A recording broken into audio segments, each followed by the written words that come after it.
మా షిఫ్ట్ వచ్చేసి 9 to 5, but 6 hours work చేస్తే సరిపోతుంది. మాది కూడా అంతే, కానీ అప్పుడప్పుడు మా మేనేజర్ రిక్వెస్ట్ చేస్తే 12 hours అట్లా వర్క్ చేస్తాం, కానీ వీక్లీ 2 times, దానికంటే ఎక్కువ ఏం లేదు.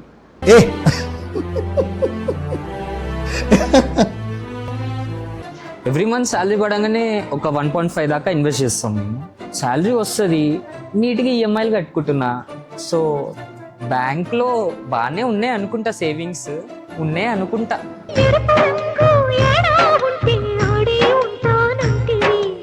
ఆ బోనస్ ఈ బోనస్ అనుకుంటూ ఎవ్రీ 3 monthsకి ఏదో ఒకటి పడుతూనే ఉంటుంది. బోనస్సా? మాకు కూడా మొన్ననే దివాళీకి స్వీట్ బాక్స్ ఇచ్చినారు.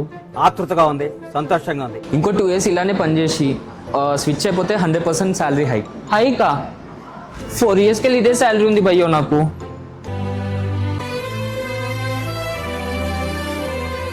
అమ్మా, నాకు కూడా ఇప్పించచ్చు కదా బ్రో, జాబ్ ఏందో.